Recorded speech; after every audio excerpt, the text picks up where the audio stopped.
Hello दोस्तों, स्वागत है आपका हमारे चैनल सक्सेस पॉइंट फन पर। आज हम आपके लिए लेकर आए हैं क्लास 10 साइंस के 50 इजी और इम्पॉर्टेंट ऑब्जेक्टिव क्वेश्चंस को। ये क्वेश्चंस आपके विज्ञान के ज्ञान को और मजबूत करेगा और परीक्षा की तैयारी को आसान बनाएगा। चलिए बिना किसी देरी के आज के इस इंटरेस्टिंग वीडियो को शुरू करते हैं। पहला क्वेश्चन से देखिए, क्वेश्चन नंबर 1 क्या लिखा है कि प्रकाश के अपवर्तन के कारण किसी वस्तु का क्या बदलता है? आकार, रंग, स्थिति या ध्वनि। तो आंसर हो जाएगा स्थिति। अगला सवाल की तरफ बढ़ते हैं। विद्युत प्रवाह की इकाई क्या है? ओम, वोल्ट, वाट या एम्पियर। तो विद्युत प्रवाह की इकाई क्या है? एम्पियर है, यानी ऑप्शन नंबर डी सही हो जाएगा। 3 नंबर सवाल, ध्वनि की चाल किस माध्यम में सबसे अधिक होती है? ठोस, द्रव, गैस या निर्वात में। तो ध्वनि की चाल सबसे अधिक होती है ठोस अवस्था में और सबसे कम होती है गैस में।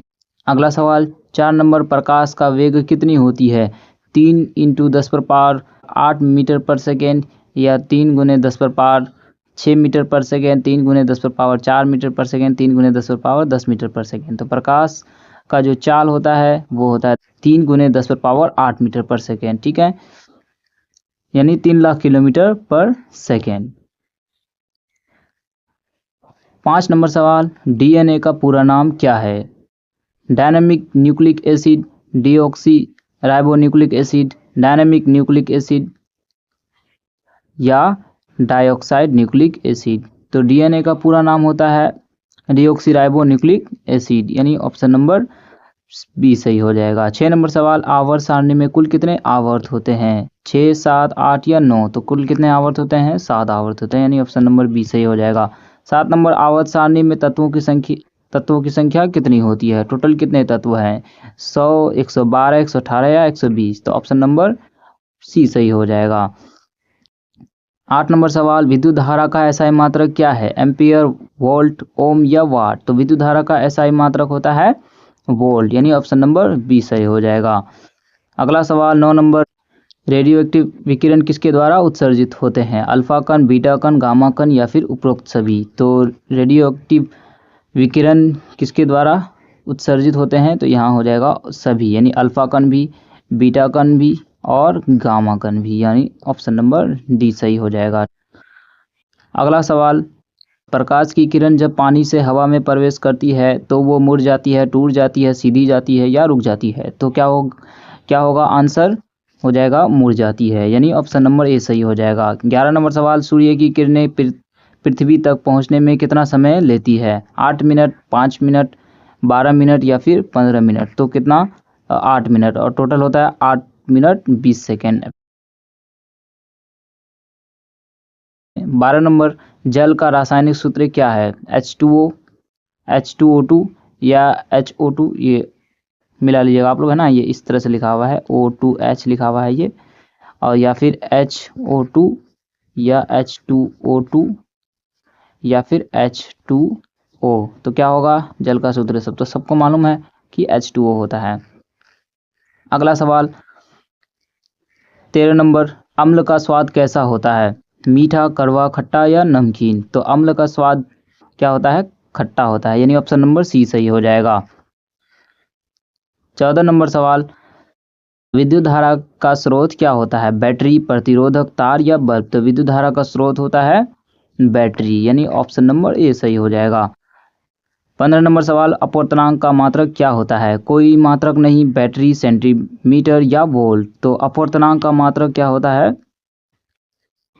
अपवर्तनांक का कोई भी मात्रक नहीं होता है, ठीक है, ये मात्रक विहीन होता है, याद रखिएगा, बहुत ज़्यादा इंपॉर्टेंट है।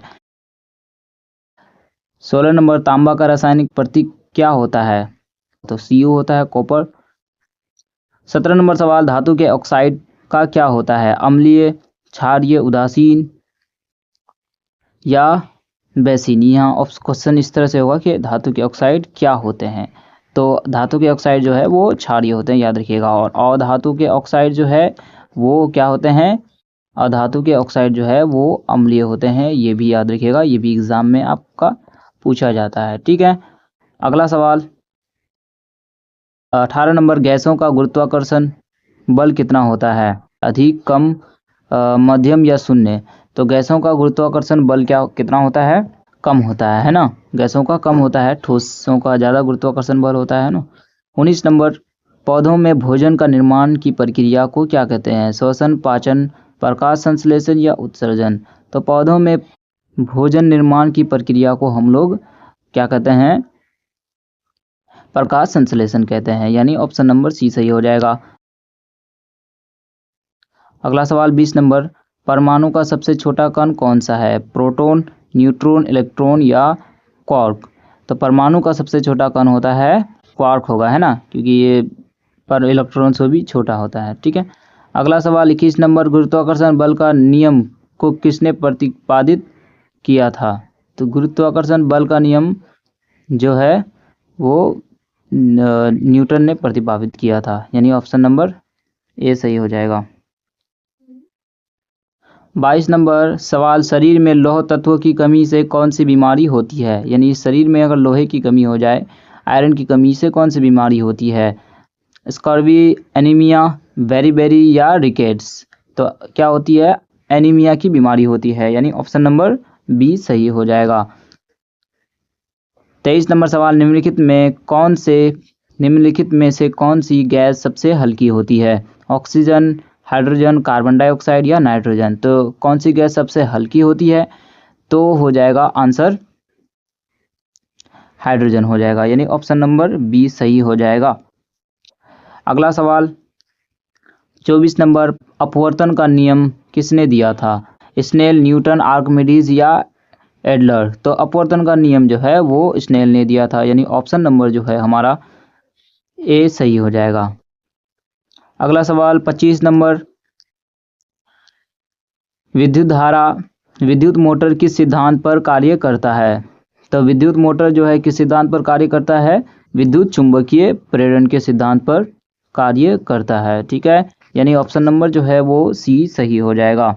विद्युत चुंबकीय प्रेरण यानी इलेक्ट्रोमैग्नेटिक इंडक्शन कहते हैं इसे, है ना, याद रखिएगा। अगला सवाल 26 नंबर, प्रकाश के किस गुण के कारण इंद्रधनुष बनता है? परावर्तन, अपवर्तन, विवर्तन या प्रकीर्णन। यहाँ गुण नहीं होगा, किस घटना के कारण जो है क्या होती है? इंद्रधनुष का निर्माण होता है।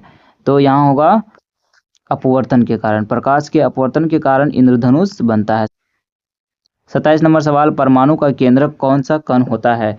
तो आंसर हो जाएगा यहाँ पर प्रोटॉन। परमाणु का केंद्रक होता है प्रोटॉन, यहाँ ऑप्शन नंबर ए सही हो जाएगा।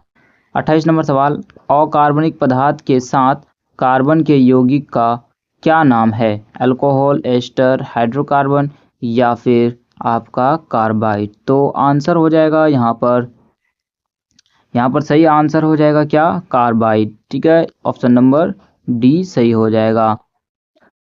अगला सवाल, पृथ्वी गुरुत्वाकर्षण बल का मान क्या होता है? 9.10 मीटर पर सेकेंड स्क्वायर, 9.8 मीटर पर सेकेंड स्क्वायर, 8.9 मीटर पर सेकेंड स्क्वायर या 9 मीटर पर सेकेंड स्क्वायर। यहाँ गुरुत्वाकर्षण बल नहीं होगा, यहाँ गुरुत्वात्वरण होगा, है ना, त्वरण जिसको हम लोग एक्सेलरेशन बोलते हैं, या त्वरण पूछा जा रहा है। गुरुत्वात्वरण का मान कितना होगा? तो 9.8 मीटर पर सेकेंड स्क्वायर हो जाएगा, यानी ऑप्शन नंबर बी हमारा सही हो जाएगा। अगला सवाल 30 नंबर, प्रकाश का परावर्तन किस सतह पर होता है? खुरदरी सतह पर, चिकनी सतह या ठोस सतह या फिर मुलायम सतह। तो प्रकाश का परावर्तन होने के लिए हमें चिकनी सतह चाहिए, यानी ऑप्शन नंबर बी सही हो जाएगा। 31 नंबर, विद्युत बल्ब में कौन सी गैस भरी होती है? तो विद्युत बल्ब में कौन सी गैस भरी होती है? आर्गन गैस भरी होती है, यानी ऑप्शन नंबर बी सही हो जाएगा। अगला सवाल, विद्युत धारा के प्रवाह में रुकावट डालने वाला उपकरण क्या कहलाता है? प्रतिरोधक कहलाता है, यानी ऑप्शन नंबर जो है बी सही हो जाएगा, ऑप्शन नंबर बी सही हो जाएगा। अगला सवाल, ऑक्सीजन का परमाणु क्रमांक कितना होता है? ये तो हम सबको पता है कि ऑक्सीजन का परमाणु संख्या जो है वो 8 होता है और उसका परमाणु द्रव्यमान 16 होता है, याद रखना है आपको, है ना। अगला सवाल 34 नंबर, किस धातु का गलनांक सबसे अधिक होता है? तो किस धातु का गलनांक सबसे अधिक होता है? ये होता है टंगस्टन का। ठीक है, लगभग 3700 डिग्री सेल्सियस इसका गलनांक होता है। गलनांक का मतलब किस ताप पर वो द्रव में आता है। 35 नंबर सवाल की तरफ, H2SO4 H2SO4 का रासायनिक सूत्र क्या है? सल्फ्यूरिक अम्ल, हाइड्रोक्लोरिक अम्ल, किसका रासायनिक सूत्र ये पूछ रहा है। तो सल्फ्यूरिक अम्ल, हाइड्रोक्लोरिक अम्ल, नाइट्रिक अम्ल या कार्बनिक अम्ल, तो किसका होगा? सल्फ्यूरिक अम्ल का होगा। और हाइड्रोक्लोरिक अम्ल का होता है HCl, और नाइट्रिक अम्ल का होता है HNO3, ठीक है। और कार्बनिक अम्ल का होता है H2CO3, ये होता है, ठीक है। अगला सवाल 35 नंबर कि मानव शरीर में सबसे बड़ी हड्डी कौन सी होती है? ह्यूमरस, फेमर, टिबिया या रेडियस। तो मानव शरीर की सबसे बड़ी हड्डी जो है वो फेमर या फीमर इसको हम लोग बोलते हैं, है ना। फीमर भी बोलते हैं, फेमर भी बोलते हैं, यही होता है जो जांघ की हड्डी होती है।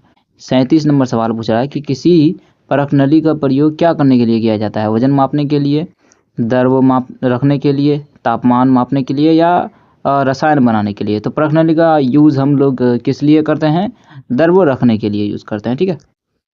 अगला कि निम्नलिखित में कौन सा पदार्थ विद्युत का कुचालक होता है? कुचालक मतलब इंसुलेटर, जिससे विद्युत धारा नहीं बहती है। तो तांबा, सोना, लकड़ी या चांदी। तो ऐसे दिख रहा है कि लकड़ी होगा, है ना।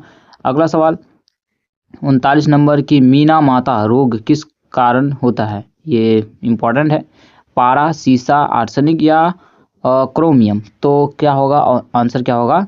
पारा के कारण होता है, लेड, पारा, मरकरी, सॉरी, Hg जिसको हम लोग कहते हैं ना, जो थर्मोमीटर में होता है। अगला सवाल 41 नंबर निम्नलिखित में से कौन सी प्रक्रिया के द्वारा जल का शुद्धिकरण किया जाता है? यानी कौन सी प्रक्रिया के द्वारा जल को साफ किया जाता है? अपवर्तन, निस्संदन या ध्रुवन या फिर आपका होगा उत्सर्जन। तो किसके द्वारा हम लोग जल का शुद्धिकरण करते हैं?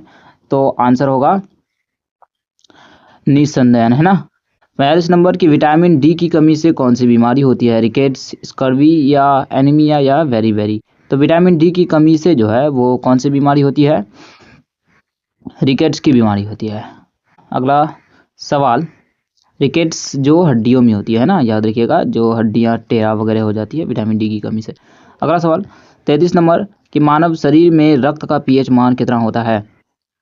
6.4, 7.4, 8.4 या फिर 9.4। तो मानव शरीर में रक्त का जो पीएच मान होता है वो 7.4 होता है। यानी कि वो 7.4 का मतलब क्या होगा? वो क्षारीय होगा, है ना। तो याद रखिएगा रक्त क्या होता है? क्षारीय होता है। अगला सवाल कि विद्युत चुंबक के लिए आवश्यक सामग्री कौन सी होती है? तांबा, लोहे का छड़, चांदी या फिर सोना। तो विद्युत चुंबक बनाने के लिए हम लोग किस चीज़ का यूज़ करते हैं? लोहे के छड़ का यूज़ करते हैं। वो भी किस तरह का लोहे का यूज़ करते हैं? तो नर्म लोहे छड़ का यूज़ करते हैं, याद रखना, है ना। नर्म लोहे का छड़ का यूज़ करते हैं और वो विद्युत चुंबक बनाने के लिए इस्तेमाल किया जाता है। अगला 45 नंबर की हीमोग्लोबिन का मुख्य कार्य क्या है? श्वसन, पोषण, रक्त संचार या ऑक्सीजन का परिवहन। तो हीमोग्लोबिन का मुख्य कार्य जो है वो क्या होता है? ऑक्सीजन का परिवहन होता है ना। अगला क्वेश्चन कि ध्वनि की तीव्रता को मापने के लिए कौन सा उपकरण प्रयोग किया जाता है? बैरोमीटर, हाइड्रोमीटर, डेसीमीटर या फिर स्पीडोमीटर। तो ध्वनि की तीव्रता को मापने के लिए हम लोग किस चीज़ का यूज़ करते हैं? तो याद रखना है आपको, ये बहुत ही ज़्यादा इंपॉर्टेंट है, डेसीमीटर का यूज़ करते हैं हम लोग, ठीक है। और स्पीडोमीटर का यूज़ हम लोग स्पीड मापने के लिए, बैरोमीटर हवा के दाब को मापने के लिए, हाइड्रोमीटर पानी की दाब को मापने के लिए, और इसका तो सीख गए, ठीक है। अगला 47 नंबर निम्नलिखित में कौन सा ऊर्जा का स्रोत नहीं है? सूर्य, जल, पवन या फिर प्लास्टिक। तो प्लास्टिक होगा, ये ऊर्जा का स्रोत नहीं है ना, क्योंकि इससे ऊर्जा नहीं मिलती है। अगला सवाल की तरफ बढ़ते हैं कि ओजोन परत का प्रमुख कार्य क्या है? पृथ्वी को गर्म रखना, अल्ट्रावायलेट किरण को रोकना, ऑक्सीजन का उत्पादन या कार्बन डाइऑक्साइड को अवशोषण करना। तो ओजोन परत का जो प्रमुख कार्य होता है वो अल्ट्रावायलेट किरण को रोकना होता है, जो हानिकारक किरण होता है उसको रोकना होता है। अगर ये पृथ्वी के अंदर यानी पृथ्वी के सतह पर पहुंच जाता है तो लोगों को कैंसर वगैरह होने की खतरा होती है, ये आपने पढ़ा ही होगा। अगला खाद्य श्रृंखला में सबसे पहला कड़ी कौन सा है? उत्पादक, उपभोक्ता, शिकार या फिर अपघटक। तो ये बहुत ही ज़्यादा इंपॉर्टेंट है, ये कई बार बोर्ड में पूछा गया है कि खाद्य श्रृंखला में सबसे पहली जो कड़ी होता है वो होता है उत्पादक, है ना, जो पेड़ पौधा होता है ना, पेड़ पौधा। और अगला जो होता है उत्पादक के बाद कौन होता है? उपभोक्ता होता है, जो उसका उपयोग करता है। शिकार जो उपभोक्ताओं का उपयोग ये करता है, और अपघटन जो उसको अपघटित करता है, ठीक है, जो सड़े गले पदार्थों को अपघटित करता है उसको हम लोग बोलते हैं अपघटक। तो यहाँ उत्पादन हो जाएगा पहला, है ना, और उपभोक्ता हो जाएगा दूसरा, और ये हो जाएगा तीसरा। तो दोस्तों ये थे आज के 50 ऑब्जेक्टिव क्वेश्चन। हमें उम्मीद है कि आपको ये वीडियो पसंद आया होगा और ज़रूर कुछ नया सीखने को मिला होगा। यदि आपको हमारा वीडियो पसंद आया हो तो कृपया लाइक करें और सब्सक्राइब करें। अगर आपको कोई सवाल या सुझाव देना हो तो कमेंट बॉक्स खुला है आपके लिए। अगले वीडियो में हम फिर मिलेंगे, तब तक के लिए धन्यवाद।